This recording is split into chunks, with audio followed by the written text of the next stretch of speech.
Palakkad ധോണിയിൽ car കത്തി ഒരാൾ മരിച്ചു. മൃതദേഹം കാർ ഉടമയുടേതെന്ന നിഗമനത്തിലാണ് പോലീസ്. മുണ്ടൂർ വേലിക്കാട് സ്വദേശി പോൾ ജോസഫാണ് കാർ ഉടമ. വൈകിട്ട് 4 മണിയോടെയാണ് റോഡരികിൽ കാർ കത്തുന്ന നിലയിൽ കണ്ടത്.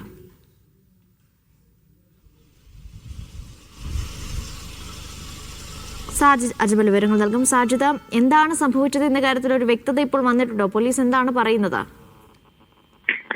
അനീഷ, ഇന്ന് വൈകുന്നേരം 4 മണിയോടുകൂടിയാണ് ധോണി അരിമണി എന്ന സ്ഥലത്ത് ഈ കാർ കത്തുന്നതായി നാട്ടുകാർ കാണുന്നത്. നാട്ടുകാർക്ക് ഈ തീ അണയ്ക്കാൻ പറ്റുന്ന ഒരു സാഹചര്യം ആയിരുന്നില്ല. അത്രമേൽ ശക്തമായി തീയും പുകയും ഉയരുകയായിരുന്നു. പിന്നീട് പാലക്കാട് നിന്ന് ഫയർഫോഴ്സ് എത്തിയാണ് തീ അണച്ചത്. ഈ പോൾ ജോസ് എന്ന വ്യക്തി ആണ് കാറിനകത്ത് ഉണ്ടായിരുന്നത് എന്നുള്ളതാണ് പോലീസിന്റെ നിഗമനം. അദ്ദേഹത്തെ എന്തായാലും ഈ ബന്ധുക്കൾ ഉൾപ്പെടെ അദ്ദേഹമാണ് എന്ന് ഏതാണ്ട് സ്ഥിരീകരിച്ചിട്ടുണ്ട്.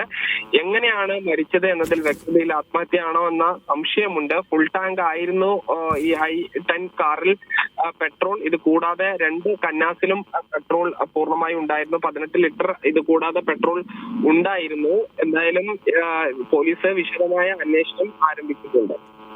ശരി, സാജിദാണ് വിവരങ്ങൾ നൽകിയത്.